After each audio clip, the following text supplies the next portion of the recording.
Martín Lutero, en algún momento de sus exposiciones de la palabra de Dios, había señalado a un texto, un versículo en particular, donde hacía referencia que ese texto tenía, o él lo llamaba el mini evangelio. Está todo el evangelio resumido en ese texto. Y ese texto ha venido a ser, por no decir el más famoso de todo el mundo del cristianismo, que es el famoso texto. ¿Cuál se imaginan ustedes? Juan 3:16. ¿Alguno lo sabe de memoria? A ver cómo dice: porque de tal manera.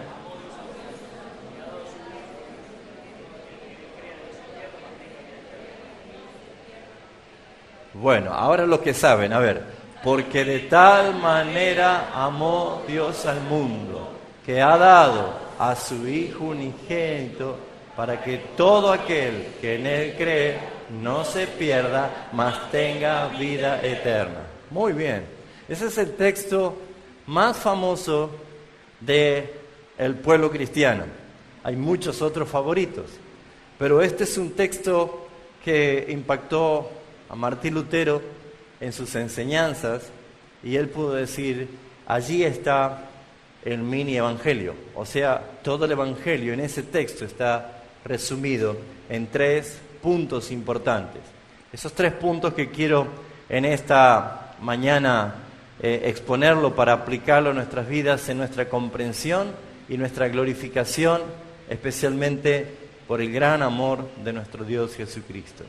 Esos 3 puntos es principalmente el amor de Dios.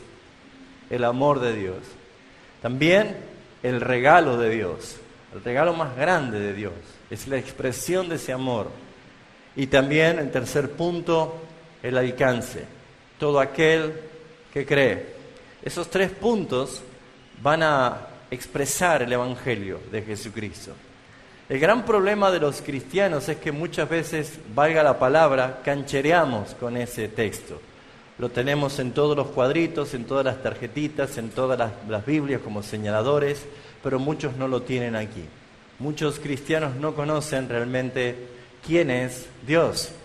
Por eso es que es importante entender el contexto de este texto bíblico.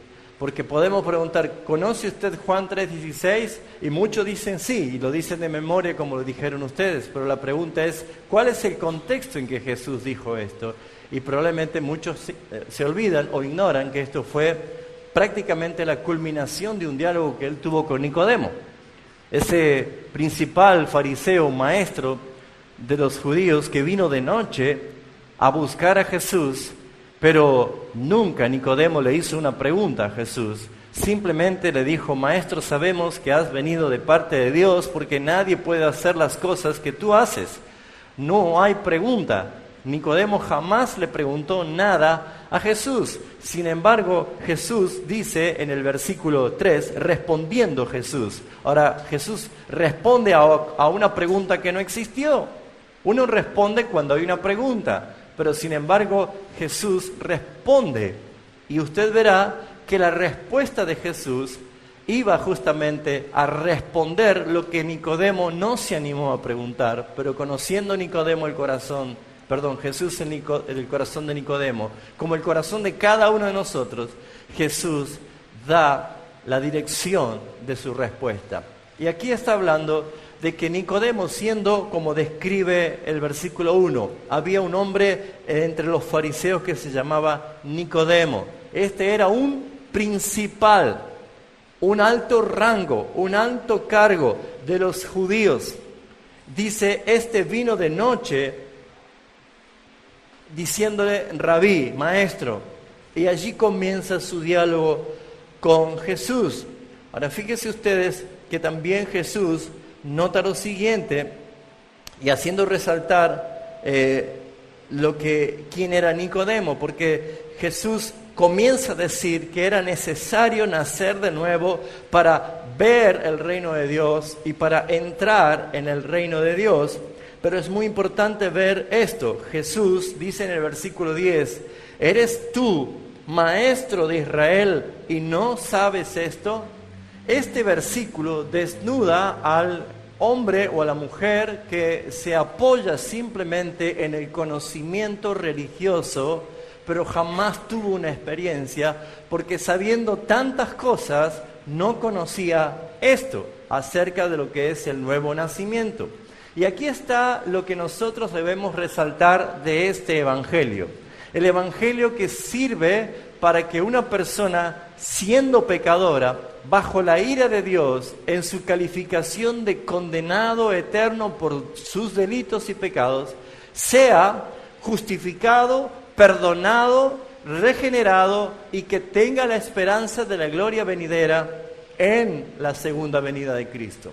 ¿Cómo es que puede suceder este cambio?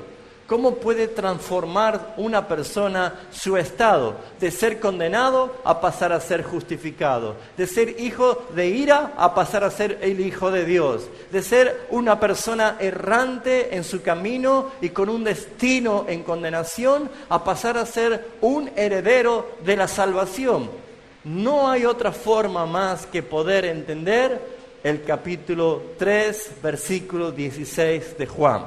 Jesús enseña por qué el hombre puede llegar a ser salvo y habla específicamente del amor. El amor de Dios.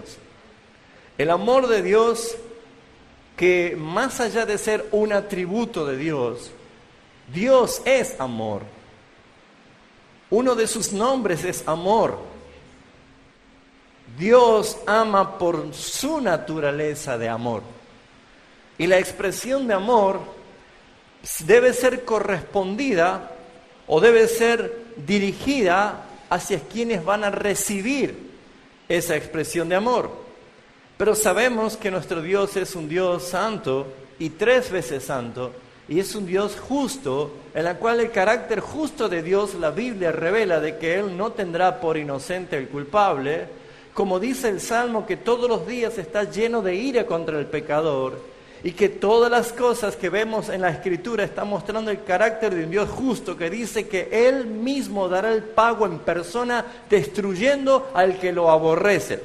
Uno puede decir, ¿cómo puede Dios amar y a la vez decir que va a destruir y que no ama al pecador?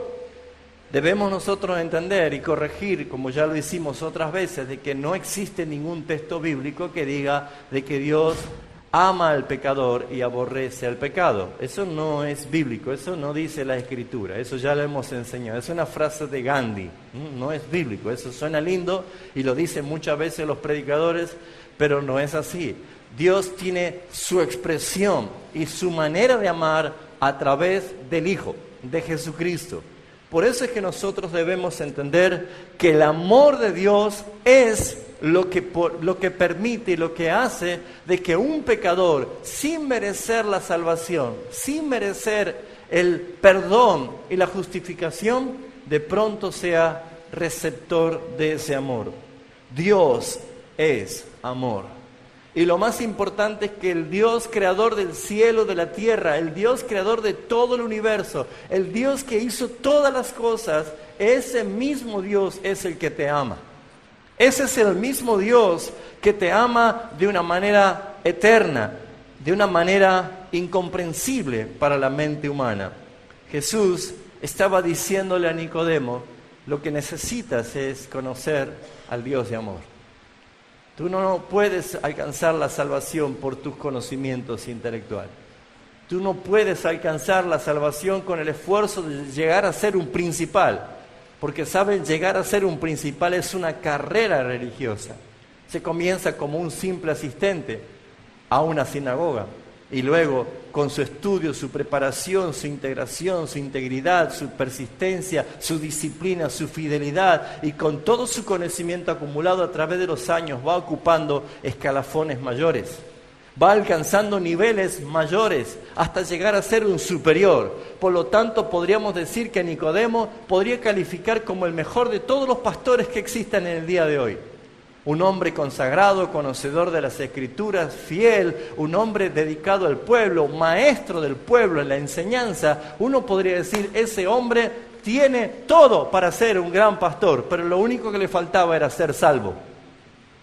En otras palabras, Jesús está diciendo a Nicodemo, como le está diciendo a todos aquí en esta mañana y como le está diciendo a todos aquellos que están confiados de su salvación simplemente porque asisten a una iglesia, o porque conocen la Biblia, o porque dicen tener ciertas experiencias con Dios. Pero mis hermanos, si no tuviste un encuentro con el Padre amoroso, si no tuviste un encuentro con el Dios de la gracia, si no recibiste el regalo de la expresión de Dios, claramente ninguna de esas otras acumulaciones de trofeos colgados en tu vitrina te harán salvo. Ninguna. Solamente el conocer el amor de Jesucristo. Porque de tal manera amó Dios al mundo. Esa expresión, Él ama a todos los perdidos del mundo. Cuando estamos diciendo, Dios ama al mundo, ¿por qué Dios me prohíbe amar al mundo? Si Dios ama al mundo, ¿por qué yo no puedo amar al mundo? Uno podría decir, esa es una clara contradicción, pero no es una clara contradicción, sino que Dios no ama al mundo, sino a los perdidos que están en el mundo. Y Jesús fue muy claro aquí en Juan capítulo 17, en su oración. Es una revelación de qué es amar al mundo. Y ustedes verán, mis amados hermanos, que Jesús en su oración intercesora, Juan capítulo 17, Él está diciendo de esta manera en su oración al Padre. Dice, versículo 5, ahora pues glorifícame tú al lado tuyo con aquella gloria que tuve contigo antes que el mundo fuese. Muy bien. El amor de Dios es eterno. El mundo no fue eterno porque fue creado. Entonces el amor de Dios eterno no podía aplicarse en un mundo que todavía no existía.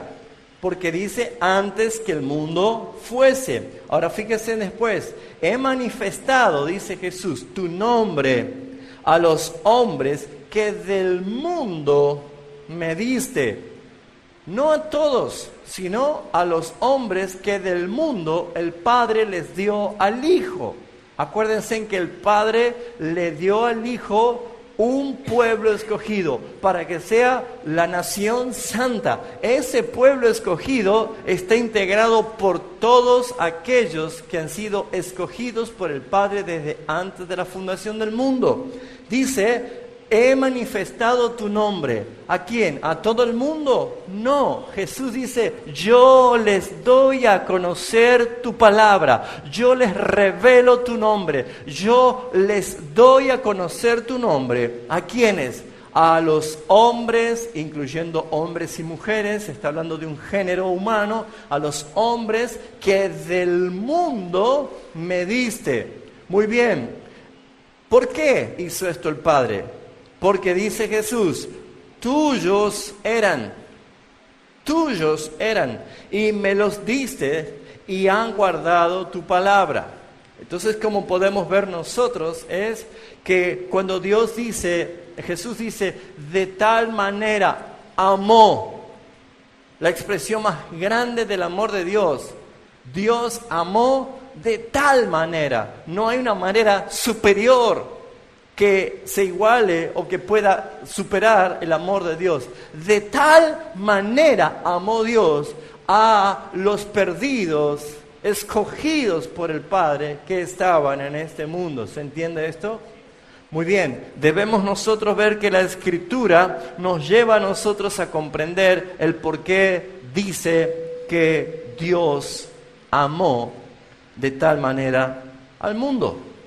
En el versículo 8 vemos nosotros que Jesús está diciendo lo siguiente, porque las palabras que me diste les he dado. ¿A quiénes? Está hablando Juan 17. A los hombres que del mundo me diste. Ellos la recibieron. Ellos, no todos. Uno puede hablar de Cristo a todo el mundo, pero no todos van a recibir, sino que los que van a recibir son los que los hombres del mundo fueron escogidos para ser pueblo de Dios. ¿Se entiende esto, mis hermanos? Por esa razón es que no es injusto Dios. Fíjense ustedes lo que dice, ellos recibieron.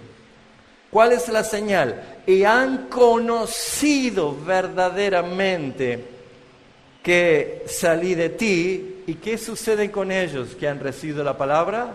Y ellos han creído que tú me enviaste. Muy bien, es importante ver que el amor de Dios está dirigido para salvación a todos aquellos que en el mundo estaban perdidos y que han recibido la palabra de Dios y ellos han conocido la verdad y han creído en el Evangelio. Esta es la expresión del amor de Dios. Él ama a todos los que Él ha destinado salvar. La Escritura nos está mostrando a través de esta expresión de que Jesús no tiene relación con este mundo, sino con los perdidos que estaban en el mundo y que eran suyos, su pueblo. Jesús es el mismo que dijo lo siguiente, versículo 9. Yo ruego por ellos. ¿De quién venimos hablando? De los hombres que del mundo me diste. O sea, Dios había escogido a un pueblo, pero ese pueblo estaba impregnado en pecado. Su naturaleza era pecadora y necesitaba una transformación. En este caso, Nicodemo era un escogido, pero no lo conocía al Señor todavía. No conocía el amor del Señor. Ahora, Nicodemo venía con todo su conocimiento teológico, intelectual y su historia y toda su experiencia religiosa y llegó a Jesús y Jesús le dijo otra cosa. Nicodemo, no te sirve nada de lo que tenés. No te alcanza. Necesitas conocer el amor del Padre, el amor que amó de tal manera que ha hecho algo importante por ti, es salvarte. ¿Y cómo? Lo muestra, sacándote del mundo. Por eso Jesús dijo esto, yo ruego por ellos.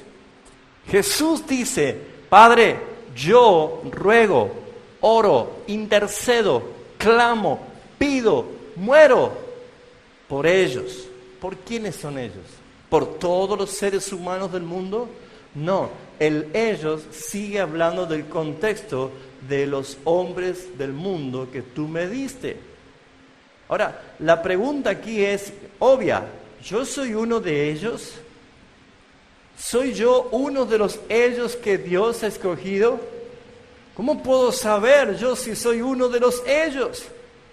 No voy a hacer cosa que yo esté sentado en la iglesia, asistiendo años por años en la iglesia y resulta ser de que cuando venga aquel día el Señor te diga, no te conozco, no sé quién eres, apártate de mí. Entonces yo creo que todos los que estamos aquí debemos llegar a tener una convicción y una seguridad de que pertenecemos a ese pueblo escogido de Dios. De que pertenecemos a un Dios de amor, de gracia y de misericordia que se manifestó para glorificar su gracia, su amor y su justicia. Por esa razón es que Jesús dice, yo, Padre, ruego por ellos. Y si Jesús hubiese querido omitir esa frase, no lo hubiera dicho, pero la tenemos hace 2000 años dicha y escrita. Y usted la tiene leyendo con sus propios ojos en la Biblia. Jesús dice, no ruego por el mundo. Jesús no tiene ninguna relación por este mundo. Si Jesús no ruega por el mundo, Jesús no ama al mundo, Jesús no murió por el mundo, sino por ellos. Los que estaban en el mundo eran tuyos, pero tú me los diste y yo ruego por ellos. Yo di mi vida por ellos, yo vengo por ellos, yo voy a glorificarme en ellos y ellos se van a glorificar en mí. Por esa razón, mis amados hermanos, es que hay un ellos que están en los planes de Dios para que Él sea glorificado como un Dios santo de amor, justo y lleno de misericordia. No ruego por el mundo, sino por los que me diste, porque tuyos son. Tuyos son. ¿Puede estar viendo esto conmigo? Hay una expresión de amor. Y la expresión de amor más grande está manifestada a través de un acto eterno, de un decreto eterno del Padre desde antes de la fundación del mundo, que Él decidió, por expresión de gracia y misericordia, salvar a un pueblo de entre todas las naciones. En este mundo hay muchísimas naciones, y de todas las naciones ha sacado Dios hombres y mujeres para formar una nación santa. Una nación santa. Nosotros tenemos una bandera. ¿Sabe cuál es nuestra bandera? No me va a señalar esta, ¿no? Ni la otra que no sé por dónde anda. ¿Sabe cuál es nuestra bandera? El salmista dice, su bandera sobre mí es amor. Esa es nuestra bandera, el amor de Dios. Es la bandera que nosotros portamos, cuyo abanderado es Jesucristo mismo. Su bandera sobre mí es amor. Sobre el pueblo es el amor de Dios. La bandera que va a llevar adelante a esta nación, que nos cubre a todos bajo su amparo, es el amor de Dios. Pablo lo resaltó diciendo que hay 3 cosas importantes, pero de las 3, una es más importante de todas. ¿Cuál es? El amor. El amor de Dios es inigualable. El amor de Dios es incomprensible, es incomparable. Él a su pueblo lo ama a pesar de que su pueblo aún es imperfecto. Jesús es el que vino a anunciar estas noticias. De tal manera, el amor fue tan grande de parte del Padre que ha expresado de una manera inigualable. Ese amor es el amor que cubre multitud de pecados. Ese es el amor que hace que una persona sea transformada. Porque el Padre demostró ese amor a través de un hecho visible. El Padre demostró ese amor a través de la única esperanza para este mundo, de la única puerta que se abre para salvación para este mundo. Es la única alternativa, es la única oportunidad, es la única manera de llegar a ser salvos, es a través del amor que el Padre expresó. Y esa expresión de amor se llama Jesucristo. Y esa expresión de amor se llama el regalo más grande que nuestro Padre Celestial hizo. Por eso Jesús dijo esto, porque de tal manera amó Dios al mundo. Ya quedó claro cuando dice el mundo, ¿no es cierto? De tal manera amó Dios al mundo que ha dado a su Hijo unigénito. Que ha dado a su Hijo unigénito. Mire, cuando alguien ama a alguien y quiere expresar su amor, a veces la mejor forma es de hacerlo a través de una dádiva. En los tiempos antiguos, cuando alguien quería casarse con una bella mujer, tenía que ir con la dote, unas dádivas. Y obviamente para conquistar a la mujer, por lo menos un anillo o un ramo de flores. La expresión de amor es visible. La expresión de amor es acompañada con un regalo, acompañada con una expresión que queda y que marca muchas veces. ¿Cuántas veces se ha visto expresiones de amor en este mundo? Y qué lindo cuando llega la sorpresa y que el que ama dice, tengo una sorpresa para darte. Qué sé yo, algunos jugados y muy lanzados, cuando egresó alguno de sus hijos le regalaron un auto. Otros pueden decir, bueno, mi papá me regaló una casa. Otro mejor dice, bueno, a mí me regaló un hermoso juguete. Las expresiones de amor llevan un regalo. Y cada uno de nosotros sabemos que cuando hay recepción de ese regalo, es la satisfacción más grande que siente aquel que lo ha emitido el regalo, ¿sí o no? Mire, cuando te regalan algo que a vos te gusta, El más contento no es el que lo recibe, sino el que lo da. ¿Sabía eso usted? ¿Cómo se sentiría usted si usted le hace un regalo a esa persona a quien usted ama y cuando viene el otro día encuentra su regalo en la basura? ¿Cómo se sentiría? Mal. Porque usted puso todo su esfuerzo, su amor, y lo que más quería era impactar a esa persona que ama, pero resulta ser de que no le gustó el regalo. ¿Alguna vez usted tuvo que, sin que se dé cuenta el que le regaló, deshacerse de ese regalo? Sea sincero, yo sí. Me habían regalado una camiseta. Bueno, fíjense ustedes que a veces uno tiene que decir, no sé cómo hacerlo, pero no me gusta. Hasta uno llega a pensar, este no me quiere. No me quiere. Mi mamá y mi papá me hacen recordar que cuando yo tenía una cierta edad, no me acuerdo si era a mí o a mi hermano, pero nos habían regalado todo pato. Todo juguete de pato, peluche de pato, perfume de pato, camiseta con la cara del pato, todo nos parecía, se pusieron de acuerdo, pero todo era un pato. ¿Vio que cuando uno se casa le regalan todo, le regalan plancha? Ahora ya se avivaron, ¿no? Van a poner la lista de los regalos que quieren que le regalen, porque si no, todos le regalan relojes, platos y planchas, todos. Plancha y como 15 en la casa. Bueno, el tema de los regalos, muchas veces uno dice, ¿este me ama o no me ama tanto? ¿Esta persona me quiere o no me quiere? Porque, ¿qué me ha regalado? ¿Me ha regalado algo para hacerme sufrir? Mire, hay regalos que tienen mala intención, ¿sabían? Hay regalos que son malintencionados. Hay expresiones de odio que vienen disfrazadas como un buen regalo. Claro que sí, para provocar ira, para provocar enojo. Entonces, no todos los regalos son expresiones de amor. Muchos regalos son para provocar. Es como que si a mí no me gusta leer y me regalan un libro. De pronto dice, bueno, pero es que yo creo que te va a hacer bien. Sí, pero a mí no me gusta leer, dice la persona, ¿no? Ahora, fíjense ustedes que acá vemos nosotros una expresión de amor inigualable. De tal manera.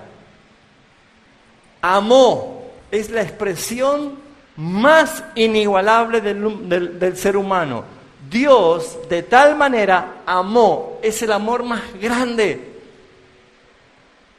¿Quién? El Padre. El Padre es la expresión del ser más grande que uno puede decir. Dios es amor. Pero dice que ha dado. El Padre no dio algo que le sobraba. El Padre por tu vida expresó cuál es el valor y el costo de tu vida. Porque hubiera sido fácil enviar un ángel. Mire, yo creo que con un ángel ya me siento yo, bueno, Dios envió un ángel para mí. Pero no fue un ángel, no fue un querubín, no fue un serafín. Fue nada más y nada menos que la expresión más grande. De tal manera amó Dios al mundo que ha enviado, que ha dado a su Hijo Jesucristo. El regalo más grande, el don más grande, inigualable, inimitable. Por eso, mis amados hermanos, puede usted prescindir de una casa que te regalen, o no tener un auto que te regalen, o no tener joyas que te regalen, o no tener diamantes que te regalen, pero Dios hizo un regalo por ti. El regalo más grande que hizo Dios por ti se llama Jesucristo. Y Jesucristo es un regalo eterno. Y al día de hoy Dios sigue, el Padre sigue regalando a su Hijo por obsequio a todo aquel que cree en Él. Porque Él es el regalo más grande. Dios ha dado prueba de esa elevada expresión de amor.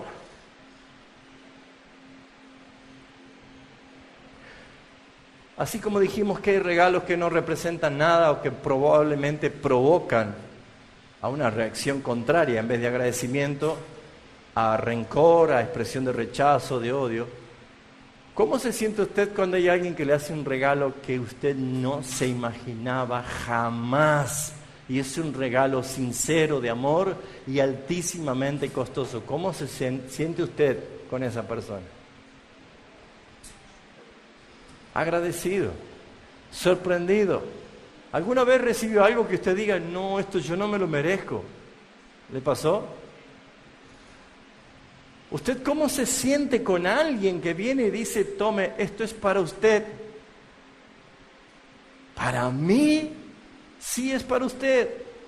Y a usted se le va a los ojos. Mira eso, ¿no es cierto? Y dice, pero esto es para mí, sí es para usted. Pero yo no me lo merezco. Yo no sé si alguna vez recibió un regalo así de grande, que hasta el día de hoy se acuerda y hasta el día de hoy se siente cómodo con esa persona. Agradecido por algo más. En deuda, ¿no? En deuda. Uno dice, mire, lo que usted quiera. No hace falta. Quédese tranquilo. ¿Cómo se siente usted al saber esto? De tal manera el Padre te amó, que lo ha demostrado de la siguiente forma. Hace 2000 años, Él te dio a su Hijo. ¿Cómo te sientes? ¿Qué sientes dentro tuyo? Dijimos que sientes agradecimiento. ¿Le sigues agradeciendo a Dios por ese regalo o ya te olvidaste? ¿Es todos los días un despertar agradecido? ¿Agradeces a Dios todos los días? Si te dices que ante una persona te sientes con deuda por lo que hice, nosotros, según Pablo dice, deudores somos del Señor. ¿Cómo es tu actitud hacia el Señor? Todos los días te sientes en deuda con lo que el Padre hizo, lo que Cristo hizo voluntariamente en la cruz del Calvario al morir por ti. ¿Te sientes en deuda? Yo voy a corresponder mi vida en agradecimiento, porque me siento deudor, porque yo no merecía esta salvación, porque yo no merecía esto que he recibido, un regalo que no merecía. ¿De dónde el Señor me sacó? Lo que Él pagó por mí. Él tomó mi lugar, Él bebió la copa de la ira del Padre que yo debía haberla bebido. Él murió por mí. Estoy agradecido, estoy en deuda, Señor. A lo sumo debo consagrar mi vida, debo comprometer mi vida, es expresar mi sacrificio, es expresar mi vida a tu servicio, Señor. Esa es la reacción de la iglesia de hoy. Porque muchas veces se necesita motivaciones emocionales para recién estar agradecidos a Dios. ¿Por qué necesitamos experimentar momentos de pruebas o de crisis o de traumas severos para recién decir, Dios es fiel? No es tiempo de adorar a Dios como Él se merece, no es tiempo de agradecer a Dios como Él se merece. Si tú eres un agradecido por lo que Dios hizo por ti, no te desprendas de la gracia del Señor tú, sino que te aferres cada día más a Él. No hagas que tu vida se enfríe, se apague. No dejes ni permitas que Satanás utilice usurpando tu vida, porque ya no le corresponde, porque hubo un precio que se pagó en la cruz de Calvario por ti. Ya no permitas que Satanás vuelva a intentar otra vez manejarte, mintiéndote, capturando tus emociones, siendo rebelde a la voz del Señor. Si un día estuviste consagrado y hoy estás apagándote, vuelve al Señor, dedica tu vida al Señor, conságrale y dale lo mejor de ti al Señor. ¿Por qué? Porque hay una expresión grande que el Padre hizo. De tal manera te amó, que ha dado lo más grande, te ha dado a su Hijo. Dios aún sigue dando su Hijo a este mundo. Aquel que murió, ya resucitó y vive aún y sigue transformando a aquellos que creen en Él. ¿Cuál es la recompensa? De tal manera amó Dios al mundo, que ha dado a su Hijo unigénito. ¿Lo ven conmigo lo que dice allí? ¿Para qué vino Cristo al mundo? ¿Para qué? Para que todo aquel, no dice para que todos, sino aquel, para que todo aquel, no dice para que todos sean salvos. Uno se pregunta, bueno, pero si Dios tiene poder para salvar a todos, hemos enseñado desde un principio que todo lo que Dios hace es para su gloria. Y Dios es glorificado y todo lo que sucede y planificado desde el siglo y hasta el siglo es para su gloria. Y si Dios salva a todos, tiene todo el poder para hacerlo. Pero se va a glorificar su gracia y su misericordia eterna. Pero va a quedar sin glorificarse su justicia. Porque la paga del pecado es la muerte. El pecador, el alma que pecara, debe morir. Y si Dios condena a todos, Dios va a glorificar su justicia, pero no va a glorificar su gracia y su misericordia. Entonces la expresión de salvar a un pueblo no es otra cosa más que la expresión de su gracia y su misericordia, como dice Pablo en Romanos 9, y que si Dios, queriendo mostrar su misericordia y hacer notoria su verdad, soportó con mucha paciencia. Dios hace cosas para su gloria.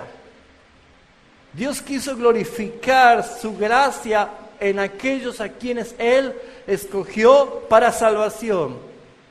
Pero Dios glorifica su justicia en aquellos a quien Dios pasó por alto y no los escogió y van a ser condenados. Y sea como sea, tanto para salvación como para condenación, Pablo dice, toda rodilla se va a postrar y toda lengua va a glorificar que Jesucristo es el Señor. Una vez enseñé esto, pero muchos creen que en aquel día del juicio final, los que se van a ir al infierno van a insultar a Dios y van a decir, ¿por qué no me salvaste? ¿Por qué hiciste esto? Y no es así. Dios es justo. Romanos 3, 20, 19 y 20 dice claramente que la ley ha sido puesta para que toda lengua, toda boca se calle ante su presencia y el hombre no tenga ninguna justificación.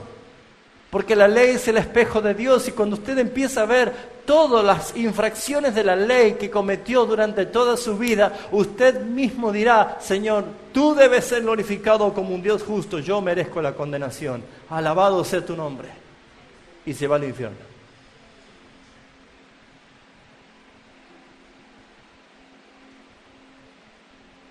Para que todo aquel que cree en Él. Muy bien, en el contexto Jesús estaba hablando con Nicodemo, un hombre que conocía intelectualmente, pero no conocía al Salvador. La pregunta es, ¿todos pueden creer? La respuesta es claramente no. Hemos leído recién y volvemos otra vez a Juan 17 y vamos a ver quiénes son realmente los que pueden creer. Versículo 8. Porque las palabras que me diste, dice Jesús al Padre, las palabras que me diste, les he dado. Muy bien, Dios salva por la palabra. No hay otra forma de salvación si no es por la palabra. El Evangelio de Jesucristo consiste en dar la palabra de Dios. Y Jesús vino a este mundo no para salvar con milagros. Nadie se salva por recibir un milagro. Está confundido. El milagro toca el cuerpo, no el alma. Una persona se puede ir sana, acaba de recibir un milagro de vida tremendo y se puede ir sana al infierno, pero no se salvó su alma, porque Jesús no vino a salvar por milagros. Él no dijo, Padre, estos milagros que me has dado hice y por eso ellos te han conocido. No, Él dice, las palabras las palabras que me diste. La fe viene por el oír y el oír por la palabra de Dios. La palabra es la que da vida, la palabra es la que santifica, la palabra es la que trae libertad, porque la palabra es el verbo y el verbo es Cristo. La palabra habla de Cristo. Cristo es el Salvador. Por eso dice, las palabras que me diste, yo les he dado. Y ellos las recibieron. ¿Quiénes las recibieron? Jesús dice en Juan capítulo 1, al mundo he venido.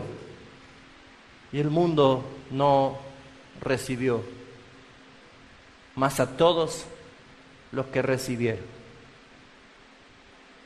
y los que creyeron, tienen la potestad de ser hechos hijos de Dios. ¿Quiénes pueden creer? ¿Acaso hay en el mundo personas que creen y que no creen? No, todos han caído en condenación desde Adán. No hay justo ni aun uno. Pero ¿quiénes son los que pueden creer? El contexto sigue diciendo, he manifestado tu nombre, versículo 6, a los que del mundo me diste, porque ellos eran tuyos y me los diste y han guardado tu palabra. Ahora han conocido. ¿Qué trae el conocimiento de Cristo? La palabra. Han conocido que todas las cosas que me has dado proceden de ti, porque las palabras que me diste las he dado y ellos las recibieron y han conocido verdaderamente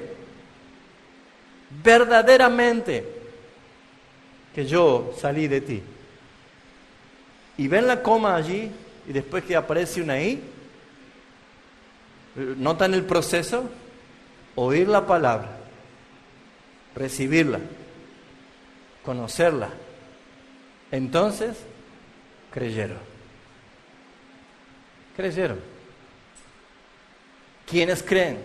Los que oyen la palabra, los que la reciben, los que conocen y pueden creer. ¿Y quiénes son estos? Los que el Padre escogió desde antes de la fundación del mundo para que sean salvos.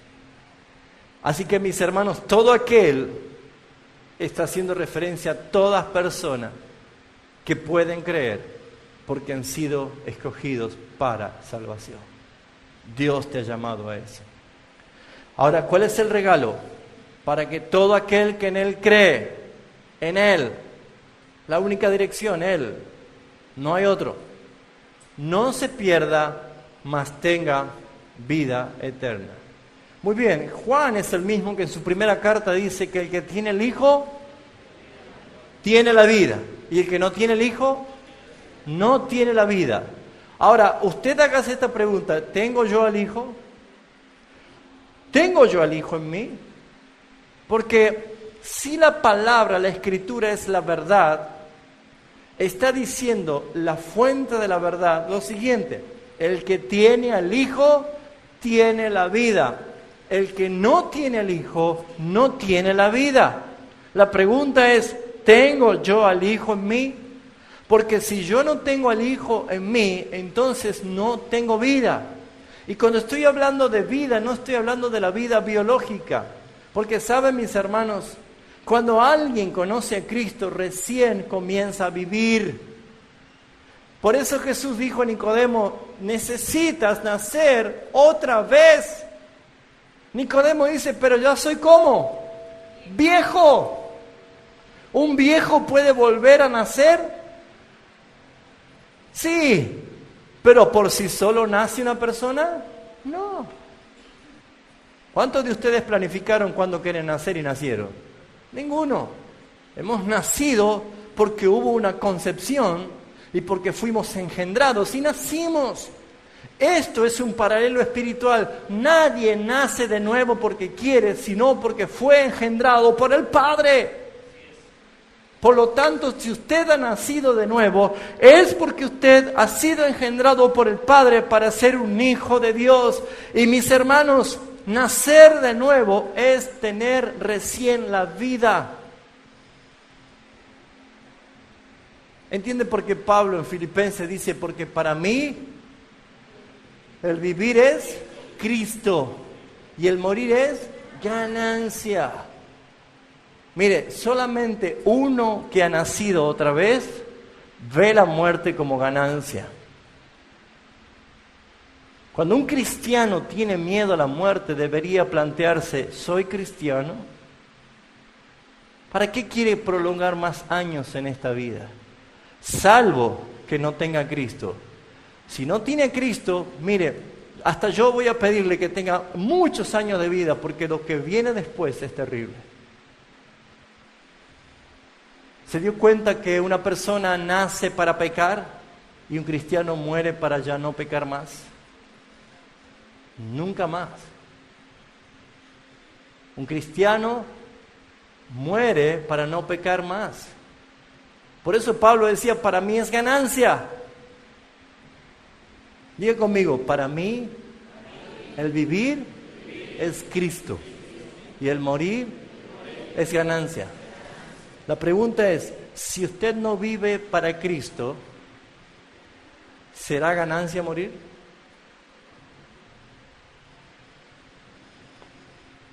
Si vivir es Cristo, morir es ganancia. No vivir en Cristo, morir no será ninguna ganancia. Entonces preguntémonos, ¿cómo está viviendo usted esta vida? ¿Es Cristo tu vivir en esta vida? ¿Es Cristo tu vivir en esta vida? ¿Piensas en Cristo? ¿Vive por Cristo? ¿Amas a Cristo mientras vives? ¿Sirves en todo lo que haces para Cristo? Mis hermanos, yo no estoy diciendo de que sean monjes, vestidos de sotanas, abstraídos del mundo. No se trata de eso. Una vida que vive la vida de Cristo es una vida que vive reconociéndolo al Señor en todos sus caminos, bajo su temor. Por eso, mis hermanos, nosotros debemos entender que un hijo de Dios que ha nacido otra vez no teme morir. Escuche lo que voy a decirle, anhela morir. ¿Sonó fuerte? Lo digo de nuevo. El que está seguro de que ha nacido de Cristo no ve la hora de morirse. No matarse, sino decir, Señor, para mí es mucho mejor partir y estar contigo ya.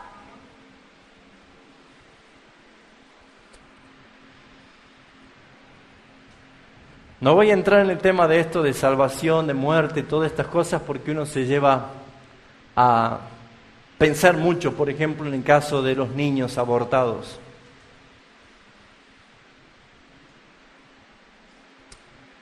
Es un tema muy difícil el tema de la salvación de los niños, porque no nace un niño inocente, ¿sí? Es inocente, no es inocente. La Biblia dice que todos nacemos en delitos y pecados. O cuando muere un niño dice, es un angelito. No es un angelito, es un ser humano. Hay que tener cuidado con las místicas que se nos mete o con esas fantasías. Pero ¿cómo es la salvación? ¿Cómo es que una persona puede alcanzar salvación? A veces, hermanos, no entendemos muchos conceptos porque la Biblia no da mucha luz acerca de esto. Pero lo que sí podemos entender es que hay un Dios de justicia, un Dios de gracia, un Dios de misericordia, y que ese detalle no se lo pasa por alto. Aún un niño que no ha nacido, que en el vientre de su madre fue quitada su vida, probablemente ese niño, solamente por la gracia y la misericordia de Dios, porque fueron escogidos antes de la fundación del mundo, Dios lo tiene en su gloria.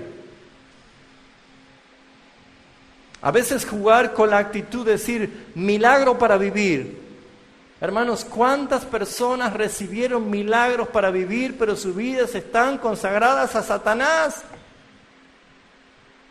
¿Para qué quieren milagros para vivir esta vida si después cuando sea grande va a vivir perdidamente y va a terminar en la condenación del infierno? Vivir es Cristo. Si usted tiene la oportunidad de vivir en esta vida llegó Jesucristo para dar las buenas noticias. Es esta la vida donde usted debe encontrarse como Nicodemo con la palabra, con la verdad, con la justicia del Señor. Es en este mundo donde usted va a ser transformado. Porque cuando venga Cristo ya no habrá más oportunidad. Dejamos de pecar cuando morimos. Aquí somos imperfectos y cuando morimos pasamos a ser perfectos. Aquí todos los días nuestra carne se corrompe y cuando muramos pasamos a la eternidad para glorificación eterna. ¿Se da cuenta que hay algo diferente? Y no estoy haciendo apología a la muerte, sino que la muerte, Cristo la transformó en victoria. Todo aquel que cree en Él no se pierda, mas tenga vida eterna. Analicemos rápidamente las palabras. Dios es el mayor amante, la expresión de mayor amor. Dios amó, es la expresión de mayor grado de amor que puede haber. No hay más grande. Al mundo es la mayor expresión y compañía y alcance. ¿Saben cuántos millones de millones fueron redimidos ya por la sangre del Cordero? Pedro le preguntó a Jesús: Maestro, ¿son pocos los que se salvan? Y esa expresión es una pregunta, mejor dicho, situada en el contexto en que ellos estaban viviendo. Pero ¿saben a quién le reveló Jesús esa respuesta? A Juan el Bautista, a Juan.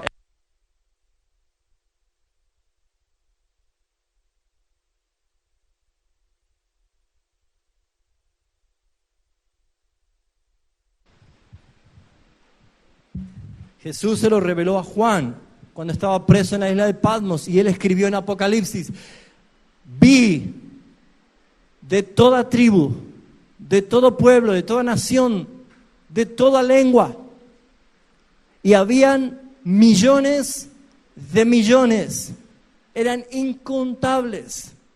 Y él dijo: ¿de dónde salieron todos estos? Estos son los que han lavado sus vestiduras con la sangre del Cordero. Mis hermanos, ¿cuánta gente ha sido alcanzada y seguirá alcanzando? Y cuando el último de los escogidos nazca otra vez, entonces vendrá Cristo. Dice que dio a su Hijo el mayor regalo, a su Hijo el mayor de todos, para que todo aquel, es la mayor oportunidad, el que cree, es la mayor simplicidad. Creer en Él es la mayor atracción. No perezca, es la mayor promesa. Más, es la mayor diferencia. Tenga, es la mayor certidumbre. Vida eterna, es la mayor posesión. Por eso es que este texto es el mayor de los textos. Porque de tal manera amó Dios al mundo, que ha dado a su Hijo unigénito. En la reflexión y en la conclusión de este sermón es el siguiente: valore la vida que Dios te ha dado. Viva consagrado al Señor. No tiene sentido aquel que ha sido llamado a vivir por las periferias, sino que métase en el centro, donde el calor de la gracia del Señor está manifestándose allí. Agrade al Señor. Ahora bien, van a venir pruebas, seguro, pero nunca el Señor te va a abandonar. Y una de las cosas que entendía, y que seguramente Nicodemo se fue contento aquella noche a su casa, y que seguramente lo han vivido muchos de los discípulos y aún la iglesia primitiva y sigue pasando hoy, es que cuando mayor aflicción hay, teniendo en el corazón tan grande convicción y tan grande regalo de que fuimos escogidos por el Padre que nos amó y nos salvó, lo único que podemos hacer nosotros es alabar a Dios, aún en medio de las diversas pruebas, porque todos tenemos una gran esperanza. Cristo vuelve pronto por su iglesia y no hay algo más hermoso que esperarle a Él. Alabe al Señor como hizo Pablo y Silas estando en la cárcel. Alabe al Señor cuando Pedro y Juan salieron después de haber sido golpeados y amenazados en el concilio se sintieron por dignos de haber padecido por causa de Cristo.